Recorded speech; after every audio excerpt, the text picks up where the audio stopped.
अस्सलाम वालेकुम दोस्तों, मेरा नाम है Faiyaz. Welcome to my Faza channel. Uttar Pradesh में पुलिस के ज़रिए मुसलमान नौजवानों पर जुल्म किया जा रहा है। नूपुर शर्मा के बयान के ख़िलाफ़ एहतजाज करने पर मुसलमानों को लाठियों और डंडों से पीटा गया और गिरफ़्तार किया गया। ऐसे लोगों को भी मार पीट कर गिरफ़्तार किया गया जो एहतजाज में शामिल भी नहीं थे। देखिए, अबे क्या कर रहे हो यार? दिखाओ, जूम कर, जूम करो, जूम करो, जूम करो।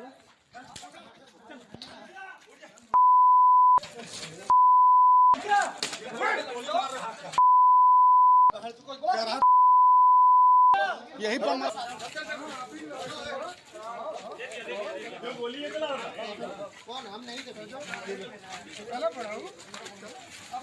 जिसने मुतनाज़ा बयान देकर भारत के माहौल को ख़राब किया है, उसे यूपी हुकूमत हिफाजती दस्ते भेजती है और जो मज़लूम कौम अपने ऊपर हुए जुल्म के ख़िलाफ़ एहतजाज करती है तो यूपी गवर्नमेंट उन्हें लाठियों और डंडों से पीट कर गिरफ़्तार कर रही है।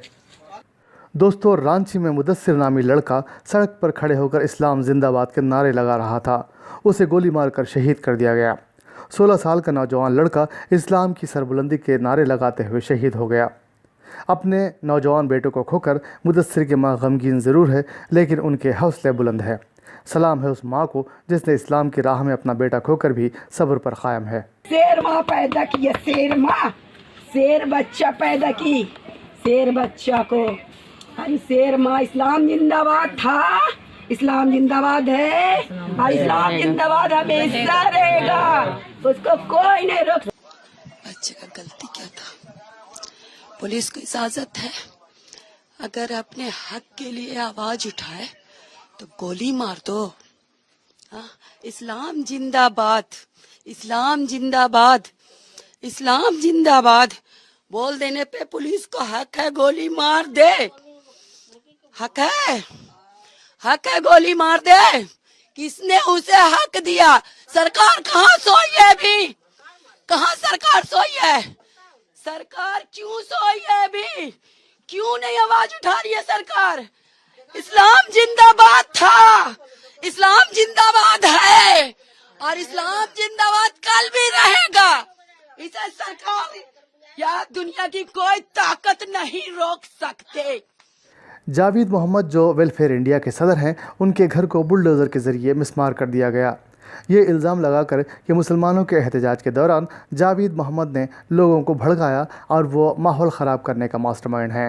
उसके घर की सर्चिंग भी की गई और उसमें आपत्तिजनक सामान मिले हैं। टोटल जो आपत्तिजनक सामान मिले हैं, जिसमें अवैध असलहे और आपत्तिजनक पोस्टर वगैरह हैं, उसको कब्जे में ले लिया गया है। उसकी सूची बन रही है और उसको तफ्तीश में शामिल किया जाएगा। अगर आप डिटेल में बात करना चाहें तो जो भी असलहे मिले हैं उसमें एक 12 बोर का अवैध तमंचा है। इसके अलावा 315 बोर का एक तमंचा है और कई कारतूस बरामद हुए हैं। कुछ कागजात बरामद हुए हैं जिसपे माननीय न्यायालय पर तल्ख टिप्पणी। जावेद मोहम्मद की बेटी का कहना है कि उनके वालिद ना किसी एहतजाज में शामिल थे और ना उन्होंने कोई ऐसा काम किया जिससे उनके घर को तोड़ा जाए। दस्तूर के मुताबिक अगर कोई शख्स गलती करता है तो उस शख्स को सज़ा दी जाती है, ना कि घर को। कभी उन्होंने ऐसी बात ही नहीं की। बाकायदा वो लोगों का जब कॉल आ रहा था, जिस दिन पथराव हो रहा था उस दिन जब उनके पास कॉल आ रहा था, लोग बुला रहे थे, कह रहे थे ये से ये हो रहा है, तो कह रहे थे कि उन्होंने बाकायदा लोगों को मना करा कि वहाँ मत जाइए, ऐसी जगहों पे मत जाइए, और सबको बचने के लिए कह रहे थे। और वो उस दिन पूरे दिन घर पे भी थे, तो वो कैसे इन सब चीज़ों के मास्टरमाइंड हो सकते हैं? तो मोबाइल से अगर कोई तत्व मिले हैं तो दिखाएं हम लोग को क्या तत्व मिले हैं। हम ऐसे कैसे कह दें? ऐसे तो कुछ भी कह देंगे मोबाइल में कुछ मिला है। समझ में नहीं आ रहा है क्या कहें, क्योंकि अचानक से कल रात में अचानक से वो मैडम आई, क्योंकि कल पूरा दिन तो हम वहीं पे थे। मैडम आई, उन्होंने बोला अपना घर खाली करवाइए। हम लोग जेल में, हम लोग के पास, मतलब जेल में नहीं, थाने में, सॉरी, हम लोग थाने में, हम लोग के पास फ़ोन नहीं है, हम लोग कैसे घर खाली करवा दें? और हम लोग से कह रही घर खाली करवाइए, घर टूटेगा नहीं तो फिर आप सबको पकड़ा जाएगा। और क्यों पकड़ा जाएगा पता नहीं। किसके नाम है मकान? जी, ये मकान मेरी अम्मी के नाम है। कहाँ से मिला था ये मकान? ये हमारे नाना ने हमारी अम्मी को तोहफे के तौर पे ज़मीन दी थी। इस्लाम और मुसलमान दुश्मनी की वजह से बीजेपी हुकूमत मुसलमान कौम को टारगेट कर रही है और मुसलमानों को जानी माली नुकसान पहुंचा रही है। भारतीय मुसलमान फ़लस्तीनी मुसलमानों की तरह मजलूम हो रहे हैं। फ़लस्तीन में इजरायली हुकूमत फ़लस्तीनी मुसलमानों के घर बुलडोज़र के ज़रिए तोड़ देती है, ये कह कर के उन लोगों ने पथराव किया था। इजरायली पुलिस गोली चलाती है, फ़लस्तीनी पत्थर चलाते हैं। भारत में यूपी स्टेट भी इजराइल के राह पर चल रहा है। पथराव के नाम पर उत्तर प्रदेश हुकूमत मुसलमानों के घरों पर बुलडोज़र चलाकर मुसलमानों के घर तोड़कर उन्हें बेसहारा कर रही है।